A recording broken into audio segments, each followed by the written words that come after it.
Hello friends, welcome to my channel study with Simar. आज हम करेंगे एनसीईआरटी क्लास 12th हिस्ट्री के 5th चैप्टर का सेकंड पार्ट, जिसका नाम है यात्रियों के नज़रिए। इससे पहले हमने जो फर्स्ट पार्ट में पढ़ा था वो हम वापस से रिवाइज़ कर लेते हैं। फर्स्ट पार्ट में हमने पढ़ा था अल-बरूनी और इब्न बतूता के बारे में, उनके जन्म के बारे में, वो भारत कब आए थे, उन्होंने भारत में क्या क्या देखा, और साथ ही साथ में हमने उनकी रचनाओं के बारे में भी पढ़ा था। अल-बरूनी की कौन सी रचना थी? किताबुल हिंद, और इब्न बतूता की रिहला। इन दोनों के बारे में हमने फर्स्ट पार्ट में पढ़ा था। यदि वो आपने नहीं देखा तो उसका लिंक आपको डिस्क्रिप्शन बॉक्स में मिल जाएगा, आप वहाँ से देख सकते हैं। उसके बाद में जो नेक्स्ट पॉइंट है वो आता है फ्रांसवा बर्नियर, एक विशिष्ट चिकित्सक। तो अगर हम इनकी बात करें, इससे पहले का थोड़ा सा मैंने यहाँ पे लिखा हुआ है कि 1500 ईस्वी में क्या हुआ था कि बहुत सारे लोग थे जो भारत आने लग गए थे, और साथ ही साथ उन्होंने भारत के रीति रिवाजों पे, भारत की प्रथाओं पे कुछ लिखना भी स्टार्ट कर दिया था। मतलब जो भी आता था वो अपने यात्रा वृत्तांत को ज़रूर लिखता था। बहुत सारे ऐसे यात्री थे, ऐसे लोग थे जो यात्रा वृत्तांत को लिखा करते थे। और कुछ लोग ऐसे भी थे जिन्होंने भारतीय ग्रंथों को यूरोपीय भाषाओं में अनुवादित भी किया था। यानी जो भारत की भाषा है अब वो दूसरे देशों में तो नहीं पढ़ी जा सकती, दूसरे देशों में पढ़ने के लिए उस देश में की भाषा में उसे कन्वर्ट करना पड़ेगा। तो यही चीज़ यहाँ पे लिखी हुई है कि भारतीय ग्रंथ थे उन्हें यूरोपीय भाषा में भी कन्वर्ट किया था। जैसे कि जेसुइट रोबर्टो नोबिली, इन्होंने क्या किया था, इन्होंने जो भारतीय ग्रंथ है वो हिंदी भाषा या संस्कृत भाषा जिसमें भी लिखा गया उसे यूरोपीय भाषा में अनुवादित किया था। उसके बाद में बहुत सारे लेखक भी आए थे भारत, जिनमें से एक प्रसिद्ध लेखक का नाम यहाँ पे दिया हुआ है, दुआर्ते बरबोसा। अब इन्होंने क्या किया था, इन्होंने दक्षिणी भारत में जो व्यापार है और समाज है उसका वर्णन अपनी बुक में किया हुआ है। और 600 ईस्वी के बाद के टाइम में क्या होने लगा, बहुत सारे डच हैं, अंग्रेज़ हैं और फ्रांसीसी है, वो भारत आने लगे। उसमें भारत की जनसंख्या में वो बढ़ने लगे। कहने का ये अर्थ है वो धीरे धीरे भारत आने लगे, उसे देखने लगे, ये सारी चीज़ें यहाँ पे होने लग गई। एक जोहरी यहाँ पे दिया हुआ है, फ्रांसीसी जोहरी है, जो लेप्टिस्ट। ये क्या है, इन्होंने क्या किया था, ये कम से कम 6 बार भारत आए थे। मतलब कितनी बार भारत आए थे ये, और भारत के व्यापार से भी ये प्रभावित थे। इन्हें भारत का व्यापार बहुत अच्छा लगता था, और इन्होंने भारत की तुलना दूसरे देशों जैसे कि ईरान और ओटोमन से भी की थी। एक चिकित्सक है, इतालवी चिकित्सक, जिनका नाम है मन्नुकी। ये यूरोप कभी वापस ही नहीं गए थे। इसका अर्थ ये है कि ये भारत आए, यहाँ पर आके यहीं बस गए, वापस से ये कभी गए भी नहीं। और उसके बाद में जो पॉइंट आता है वो आता है फ्रांसवा बर्नियर का, जिनके बारे में हमने हेडिंग पढ़ी थी, उनका ये पॉइंट है। अब जो फ्रांसवा बर्नियर है, अगर वो कौन है तो हम ये कहेंगे वो एक चिकित्सक है, वो एक राजनीतिक दार्शनिक है, और वो एक इतिहासकार भी है। तीन विशेषताएं उनमें पाई जाती थी। अब नेक्स्ट पॉइंट यह आता है कि फ्रांसवा बर्नियर थे कहाँ के, मतलब वो भारत तो आए थे, मतलब बहुत सारे लोग ऐसे थे जो यूरोप से आए थे, बहुत सारे ऐसे थे जो डच थे, पुर्तगाली थे, फ्रांसीसी थे। तो ये कौन थे? तो जो फ्रांसवा बर्नियर है वो फ्रांस से आए थे। फ्रांसवा के नाम से आप याद कर सकते हैं, फ्रांस। और ये मुग़ल साम्राज्य में अफसरों की तलाश में आए थे। ये मैं आपको समझा देती हूँ। हमने फर्स्ट पार्ट में पढ़ा था अल-बरूनी है वो भारत में आए थे। क्यों आए थे? क्योंकि जब वो गजनी रह रहे थे तब उनकी भारत के प्रति रुचि बढ़ने लग गई थी। इस कारण से उनके भारत में आने का मन किया और वो भारत आ गई। इसी तरह से अगर मैं इब्न बतूता की बात करूँ तो वो भी जो दिल्ली सल्तनत है, मुग़ल साम्राज्य दिल्ली सल्तनत है, और जो मोहम्मद बिन तुगलक है उनसे ज़्यादा प्रभावित हुए थे, और उन्हें यात्रा करने का शौक़ था। इस कारण से वो भारत आए थे। मतलब हर किसी का अपना अपना उद्देश्य था भारत आने का। तो इसी तरह से जो फ्रांसवा बर्नियर है, उनका भी एक उद्देश्य था। क्या उद्देश्य था? मुगल साम्राज्य में अवसरों की तलाश में वो भारत आए थे और वो लगभग 12 साल यहाँ पे रहे। यहाँ पे उन दिया भी हुआ है 1656 से लेकर 1668 ईस्वी तक वो भारत में रहे थे। पहले उन्होंने क्या किया, जो शाहजहाँ हैं उनके बड़ा बेटा जो दारा है उनके चिकित्सक के रूप में रहे थे। लेकिन बाद में क्या हुआ, बाद में ये मुगल दरबार में एक वैज्ञानिक और बुद्धिजीवी के रूप में काम करने लगे। पहले ये शाहजहाँ के बड़े बेटे दारा के चिकित्सक थे, बाद में ये मुगल दरबार में ही वैज्ञानिक के रूप में काम करने लगे और बुद्धिजीवी के रूप में भी काम करने लगे। फिर उसके बाद में नेक्स्ट पॉइंट आता है पूर्व और पश्चिम की तुलना। अगर हम देखें कोई भी यात्री आया था तो जैसे एक एग्जाम्पल से समझाती हूँ। एक यात्री है वो फ्रांस से आया है, कहाँ आया है, भारत आया है। अब उसे फ्रांस की स्थिति का पता है कि फ्रांस में ये चीज़ें ऐसे ऐसे पाई जाती है, फ्रांस का व्यापार ऐसा है, फ्रांस की ये प्रथाएँ हैं, ये परंपराएं हैं। वो फ्रांस की हर एक प्रथा, सामाजिक व्यवस्था सभी से वो परिचित है। अब वो भारत आएगा, भारत में अगर वो कोई प्रथा देखेगा तो उसकी तुलना किस प्रथा से करेगा? फ्रांस की प्रथा से करेगा। भारत में यदि कोई प्रणाली देखेगा, वर्ण व्यवस्था या कुछ भी देखेगा, उसकी तुलना वो उससे करेगा जिसे वो जानता है। तो इसी तरह से ही दूसरों ने भी किया, दूसरों ने भी यही किया कि भारत आए, उन्होंने भारत में जो कुछ भी देखा उसकी तुलना किससे की? जिससे वो परिचित थे, जिसे वो जानते थे। अब वो किसे जानते थे? जहाँ के वो निवासी थे, जहाँ वो रहते थे, उसे ही जानेंगे। जैसे कि फ्रांसवा बर्नियर है, उन्होंने भारत में जो कुछ भी देखा उसकी तुलना यूरोपीय स्थिति से की, क्योंकि वो यूरोप से परिचित थे। यूरोप की सारी प्रथाओं, संस्कृतियों, रीति रिवाजों सभी को वो अच्छी तरह से जानते थे। और उन्होंने जो अपनी कृति थी, उन्होंने जो रचना की थी, उनकी फ्रांसवा बर्नियर की रचना है travels in the Mughal empire. ये आप इसके थर्ड पार्ट में पढ़ने वाले हैं। वैसे मैंने आपको बता दी, travels in the Mughal empire Francois Bernier की रचना है। उन्होंने लुई 14 को समर्पित कर दी, ये 14 है। और उन्होंने ये तक बताया कि जो भारत की स्थिति है वो दयनीय है। यानी अगर वो यूरोप और भारत की तुलना करते थे तो उन्हें भारत ज़्यादा अच्छा नहीं लगता था जितना कि उन्हें यूरोप की स्थिति अच्छी लगती थी। यहाँ तक कि उन्होंने ये भी लिखा है कि जो भारत में है उसमें दूषित हवा है, इसके अलावा यहाँ पे जो खेत है उसमें झाड़ियाँ लगी हुई है, दलदल है, ये सारी चीज़ें उन्होंने अपनी कृति में लिखी है। और जो फ्रांसवा बर्नियर के जो कार्य हैं वो फ्रांस में 1970 से 1971 के बीच में प्रकाशित हुए थे। और अगले 5 सालों में क्या हुआ, वो दूसरी भाषाओं में, जैसे अंग्रेज़ी हो गई, डच हो गई, जर्मन हो गई, इतालवी, इन सभी भाषाओं में वो उनका अनुवाद होना स्टार्ट हो गया। मैंने आपको पहले ही बताया कि दूसरी लैंग्वेज में उसका अनुवाद क्यों किया जाता है। इसलिए किया जाता है कि ये कोई भारत है, भारत में जितने भी बुक है वो भारत की लोकल लैंग्वेज में या फिर राष्ट्रभाषा या फिर संस्कृत, मतलब इस तरह की लैंग्वेज में मिलेगी। लेकिन यदि हम दूसरे देश की बात करें, जैसे फ्रांस की बात कर लेते हैं या फिर इंग्लैंड की बात कर लेते हैं, तो वो तो इस लैंग्वेज को नहीं पढ़ पाएंगे, उन्हें ये आती ही नहीं है।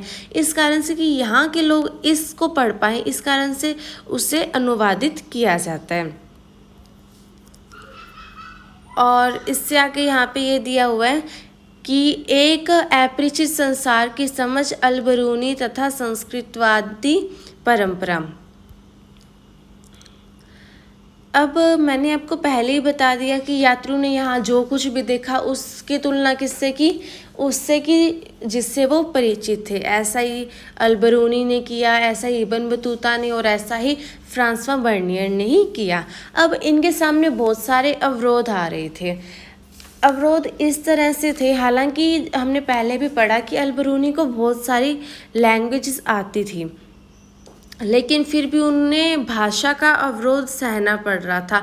भाषा से रिलेटेड उन्हें कोई प्रॉब्लम आ रही थी, क्योंकि एक भाषा से दूसरी भाषा में यदि किसी चीज़ को अपने चेंज करते हैं, अनुवादित करते हैं, तो वो सेम टू सेम नहीं हो पाता, उसे इतना आसान नहीं कन्वर्ट किया जा सकता। यदि मैं किसी लैंग्वेज को अरबी भाषा से इतालवी भाषा में चेंज करती हूँ या फिर फ्रांसीसी भाषा में चेंज करती हूँ, तो मेरे को उससे हालांकि मेरे को अब आती है दोनों भाषाएं, लेकिन कन्वर्ट करने में थोड़ी परेशानी आएंगी, क्योंकि कुछ वर्ड्स ऐसे होते हैं जो दूसरी भाषा में थोड़े कम पाए जाते हैं। दूसरी परेशानी आई इन्हें धार्मिक व्यवस्था और प्रथाओं में भिन्नता। यानी मैंने आपको पहले ही बताया कि हर एक स्थान पर सेम प्रथा हो ये कोई ज़रूरी नहीं है। दूसरों के देशों में अलग प्रथा है, अलग संस्कृति, अलग रीति रिवाज है। हमारे देश में अलग प्रथा, अलग संस्कृति और अलग रीति रिवाज है। ऐसा ही कुछ इनके साथ हुआ। और तीसरी परेशानी इन्हें यह तीसरा विरोध ये था इनका अभिमान। उसके बाद में आगे लिखा हुआ है अल-बरूनी का जाति व्यवस्था का विवरण।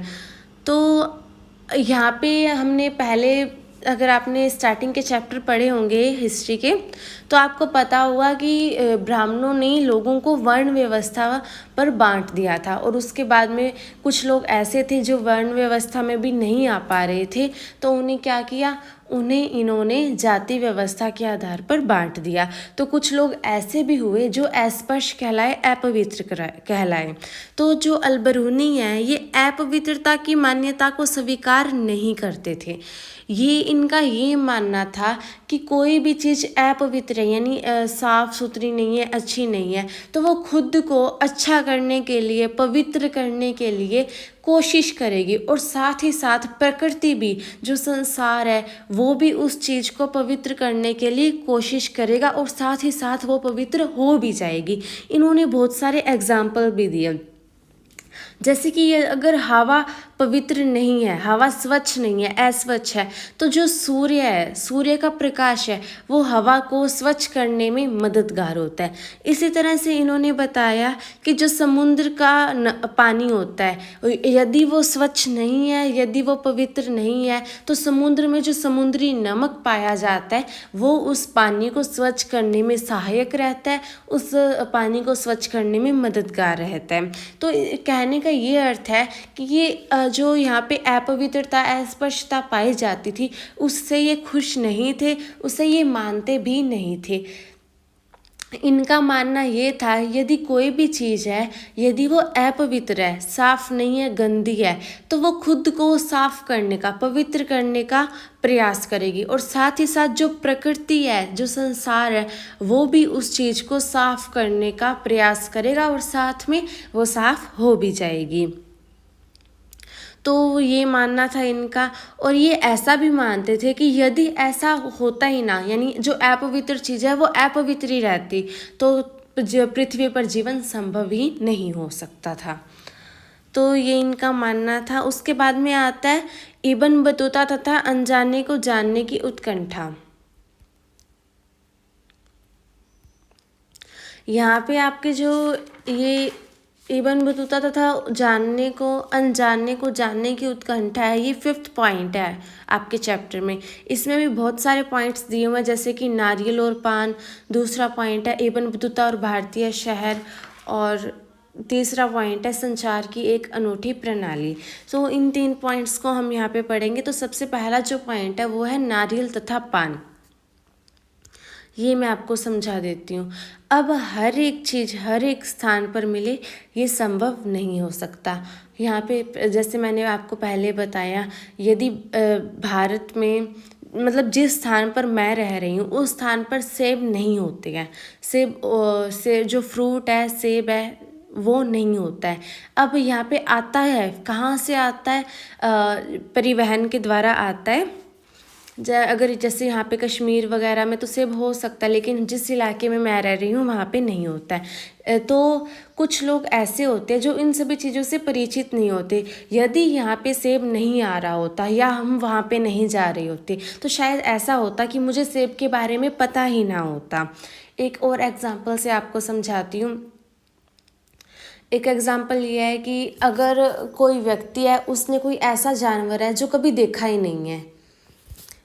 एक इंसान है, वो इस इलाके में रह रहा है, इस इलाके में कोई ऐसा जानवर है, एक्स नाम का जानवर मान लेते हैं, जो उसने कभी देखा ही नहीं है, क्योंकि इस इलाके में एक्स नाम का जानवर है ही नहीं। और दूसरे इलाके में एक्स नाम के जानवर है। तो अब इस व्यक्ति को तो पता नहीं है कि एक्स नाम का कोई जानवर होता भी है या नहीं होता। अब ये वाला व्यक्ति यदि यहाँ जाएगा तो वो अब इस जानवर को देखेगा और वो आश्चर्यचकित होगा, क्योंकि उसने तो कभी ऐसा कुछ देखा भी नहीं था, उससे ऐसा कुछ पता भी नहीं था कि ये कुछ भी होता है। तो वो बहुत ही ज़्यादा सरप्राइज्ड हो जाएगा और बहुत ही ज़्यादा उसे लगेगा ये कोई नई चीज़ ही है। तो ऐसा ही कुछ इबन बतूता के साथ हुआ। उन्होंने यहाँ पे देखी नारियल और पान। अब उन्हें नारियल और पान कुछ अलग से लगे, कुछ अपरिचित चीज़ लगी जिनसे वो परिचित नहीं थे, कुछ इन्हें ऐसा लगा। इसलिए उन्होंने अपनी रचना में, रिहिला में वो अपने पाठकों को बताने के लिए कि पान और नारियल भी होता है कुछ, तो उन्होंने उसमें लिख दिया कि पान का भी यहाँ पे यूज़ किया जाता है, नारियल का भी यहाँ पे यूज़ किया जाता है, इस तरह से किया जाता है। ये सारी चीज़ें उन्होंने उसमें लिख दी। फिर उसके बाद में नेक्स्ट पॉइंट है, वो है इबन बतूता और भारतीय शहर। अब इबन बतूता का ये मानना था कि भारतीय उपमहाद्वीप में, यानी जो भारत है उसमें जितने भी शहर हैं, अगर कोई व्यक्ति या यहाँ पे काम करना चाहता है, यदि उसके पास इच्छा शक्ति यानी काम करना चाहता है, संसाधन है, साधन है और कौशल है, यानी काम करने का हुनर भी है, तो वो यहाँ पर आके अवसरों की तलाश में आ सकता है। उसे यहाँ पे बहुत सारे अवसर मिलेंगे, यानी यहाँ पे रोजगार के बहुत ज़्यादा अवसर उपलब्ध थे, कहने का ये अर्थ है। और इबन बतूता ने दिल्ली को यहाँ का सबसे बड़ा शहर बताया, विशाल आबादी वाला शहर बताया, और भारत का भी सबसे बड़ा बताया कि दिल्ली है वो बहुत बड़ा है, यहाँ पे बहुत ज़्यादा लोग रहते हैं, ये है वो है, क्योंकि पहले वो दिल्ली में और मोहम्मद बिन तुगलक से बहुत ज़्यादा प्रभावित था और उसने खुद ने दिल्ली में काजी के रूप में काम भी किया था। और इन्होंने ये भी बताया कि बाज़ार है वो आर्थिक विनिमय के साधन है और साथ ही साथ सामाजिक और आर्थिक गतिविधियों के भी केंद्र है। और जो बहुत सारे बाज़ार ऐसे हैं जिनमें मस्जिद भी पाई जाती है और साथ ही साथ एक मंदिर भी पाया जाता है। अक्सर आपने देखा होगा आज के टाइम में भी जो बाज़ार होते हैं उसमें एक मस्जिद और एक मंदिर ज़रूर पाया जाता है। ज़्यादा हो सकते हैं लेकिन कम से कम एक तो पाया ही जाता है। और जो भारत की उत्पादकता थी वो बहुत ज़्यादा थी। यहाँ पे उसकी उत्पादकता का कारण इन्होंने ये बताया है कि यहाँ की मिट्टी उपजाऊ होती थी, यहाँ की मिट्टी बंजर नहीं थी, उस मिट्टी में उपजाऊपन था, जिस कारण से जो किसान थे वो एक साल में 2-2 फसलें भी उगा सकते थे। आज के टाइम में एक साल में लगभग 3 फसल हो जाती है, लेकिन उस टाइम में थोड़ी टेक्नोलॉजी का अभाव था, इस कारण से शायद एक साल में एक ही फसल हो पाती होगी। इसलिए इसमें यहाँ पे ये लिखा हुआ है कि यहाँ पे एक साल में 2-2 फसलें भी उगाई जा सकती थी।